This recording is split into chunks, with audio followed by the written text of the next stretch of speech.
Hi, I'm Lawson. I'm founder and director of the Samuel Lawson Foundation. I'm also a practicing advocate specializing in family law here in Cape Town, South Africa. I often get the question about why the Samuel Lawson Foundation and what our story is. I thought I'd share the story with you all so that you can connect and see exactly why we do what we do. Back in 2019, unfortunately, we suffered a big loss as a family. I was 38 weeks pregnant with our very first boy, or very first child, who was a boy, who we had named Samuel. And unfortunately at the time, he had no heartbeat and was stillborn. It was a really hard time for our family, and a really hard time especially for me. I suffered and endured immense amount of grief, so much pain and depression that I couldn't get out of bed most days. I really struggled. I couldn't go back to work. And because of that, it created such a strength in me that I didn't know I had. And I'm not saying it was the easiest process. It took months and months of this.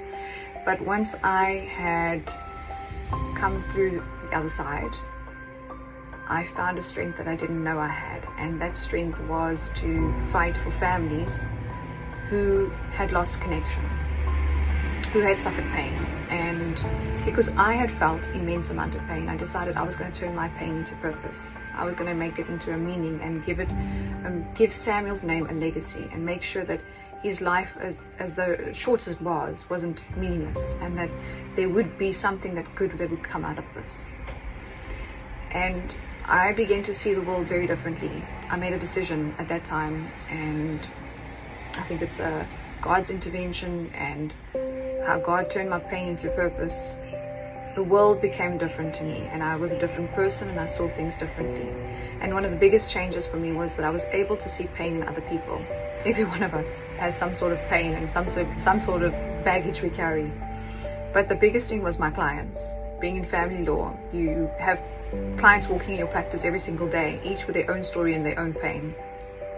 But the biggest pain I could see of them all was children.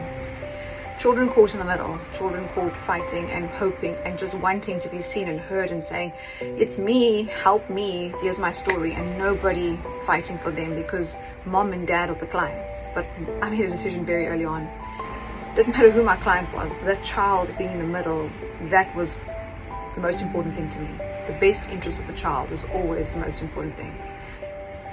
The story behind the Samuel Lawson Foundation came from a place of pain. It came from a place where I was struggling as a mom and a lawyer, and seeing so many children struggle to build connections that I had longed for, connection I wanted so badly with my child, that I thought we needed to create that for children that don't have it.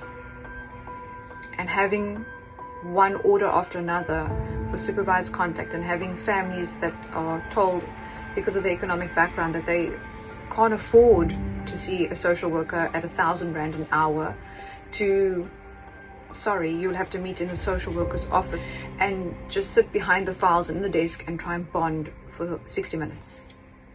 It felt like an impossible situation. But out of that, I realized the need. The need was to create a facility. And I'm not creating and starting and making something new here, because these facilities are actually available in the UK and in Australia and certain places in America, so why aren't we doing it? That was my immediate reaction. So I decided to create something out of that, and that's where the Samuel Lawson Foundation came along.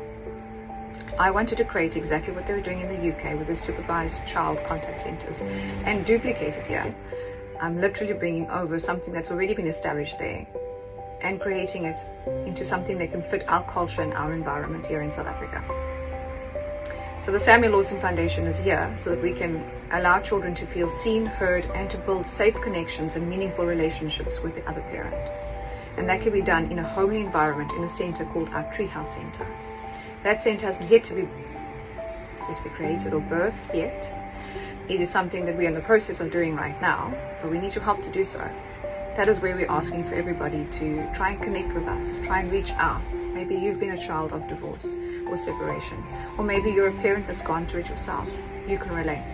If this story touches you in any way and you can relate and it's something that you'd like to contribute to, reach out to us. We'd be happy to hear from you. Thank you.